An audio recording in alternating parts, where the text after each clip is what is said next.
Welcome back to Pit Pass right here on WHVL. On Friday night, we headed to one of my old stomping grounds. I grew up very close to Trailway Speedway. Ron, this was your first time there. What did you think of it? It's pretty cool that the Hostetter family has had a racetrack on their family farm for the past 40 years. And what an impressive track it is. Semi-banked and a third mile long. Let's look at some highlights, starting with the 358 sprints in action.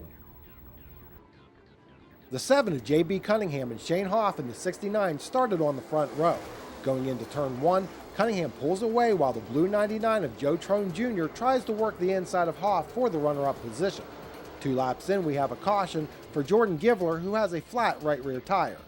On the restart, the 12 of Mike Bittinger tries the high side to get around Trone as they exit turn 2. But Trone slams the door on Bittinger. Then going through 3, Bittinger makes the outer groove work as he moves up into third place, exiting 4. On the same lap, Kyle Moody moves to the inside of Trone in turn 3 to take over the 4th spot. For the next few laps, the running order remained the same, with Cunningham leading Hoff and Bittinger. Nearing the halfway point of the 25-lap feature, Bittinger again tried to make the topside work for him as he raced Hoff for second. Austin Hogue in the 52 would later dive to the inside of Trone going down the front stretch, then slide in front of Trone to take over 5th. Tim Wagaman came into the night 4th in points. Here he takes a position away from Keith Prutzman. Wagaman would finish 7th on the night. With just over 2 laps remaining, Cunningham catches the tail of the field, but Hoff, Bittinger, Moody, and Hogue can't capitalize. Briefly, Moody challenges Bittinger for 3rd. Up front, Cunningham has 3 car lengths on Hoff. Through 3 and 4, it is still the same, although Bittinger begins to reel in Hoff. Down the front stretch, they are single file through the top 5. Bittinger inches closer to Hoff in 1 and 2. It looks as though Hoff will have to settle for second until he bobbles through 3 and 4. Bittinger takes over second as J.B. Cunningham takes the checkers. Well, congratulations, Jason. Do you think that you won because of all the restarts? I'd probably say so. Our motor didn't run quite as well as what we always want, and hasn't been the past couple weeks, but it ran good enough tonight to be able to pick up a win. And like I always say, if you start on the pole, you always got to win. So the restarts definitely helped. So we didn't go in lap traffic because them guys, they're going to soon enough pick up the pace, but they get in the way a little bit. But they're beginners, and they'll find them. They'll learn after a couple races. And you've won twice here this year? Yes, it's both off the front row. So I can't complain too much. We started second the first race on the pole tonight, but that happens after you run pretty bad for a couple weeks straight, and we've just had a bunch of mechanical problems and motor issues, and we actually cooked this motor tonight, and we'll have to put our backup in. Hopefully it can get done this week so we can race next week. And what all tracks do you race? Mainly just here on Friday nights. Sometimes at Lincoln Speedway over in Hanover, on Saturdays every now and then. But just mainly here, just because it's the best 358 racing around. And if anybody hasn't come down here and seen this track, Trailway Speedway, they really got to come and check it out. Now you know the driver in the 3rd place. Yeah, Mike Bittinger.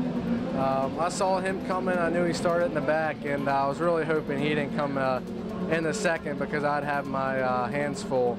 I actually got my racing career started with him. I helped him a long time ago when I was a kid, and for about 6 years. And he really got me started in the micro sprints and in the sprint cars. So it's cool to race with him after all these years, and it would have really been cool to race with him for 1st and 2nd for a couple laps, but I'll take it. Well, thank you and congratulations. Thank you very much. Here's your top 5. It's J.B. Cunningham over Mike Bittinger, Shane Hoff, Kyle Moody, and Austin Hogue. In the 358 late models, Bobby Beard started on the pole position in the Black 81 ride.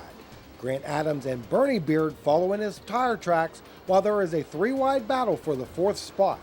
For many laps, the top 3 would consist of Bobby Beard in 1st, Adams in 2nd, and Bernie Beard in 3rd, although he did take a shot at Adams for the runner-up position. Bobby Beard led the first 14 laps before getting loose in turn 4, which allowed Adams to pull alongside down the front stretch. Adams then was able to power off of turn 2 and into the lead of the 25-lap event. Bernie Beard would move into second place on lap 16, but could not catch the 64 machine as Grant Adams goes on to take the checkers.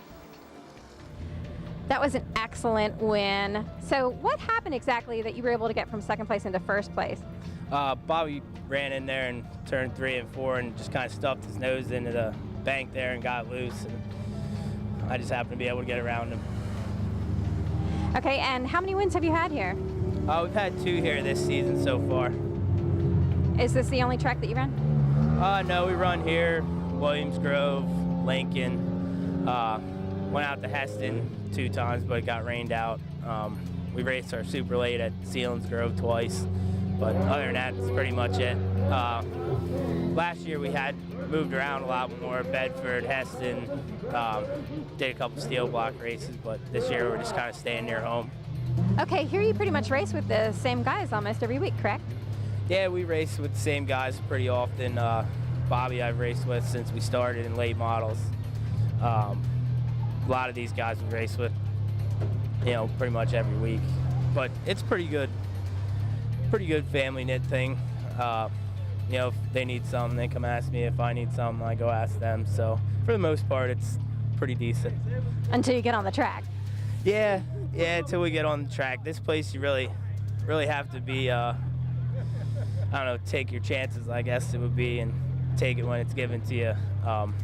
This place is really tight and really small, so when you get a chance to be aggressive, you really got to go for it. Adams, Bernie Beard, Bobby Beard, John Baker, and Fred Hardin make up the top 5 in the 358 late models. And in the strictly stocks, Sean Kronkilton picked up his first Friday night win of the season. I really enjoyed returning to the races at Trailway. Thanks to the Hostetter family for their years of dedication to the racing community. There's more of Pit Pass right after this. When you think golf carts, think Jake's Custom Golf Carts. With over 300 stock and lifted carts at their shop, you'll find the cart you need or have Jake's build one to your specs. Custom airbrushing, lift kits, sport shifters, rear seats. You name it, with the expertise and craftsmanship people have come to expect from Jake's. Come see for yourself why Jake's is the nation's premier golf cart provider. Jake's Golf Carts, Route 522 McVeigh Town. Online at jakesgolfcarts.com.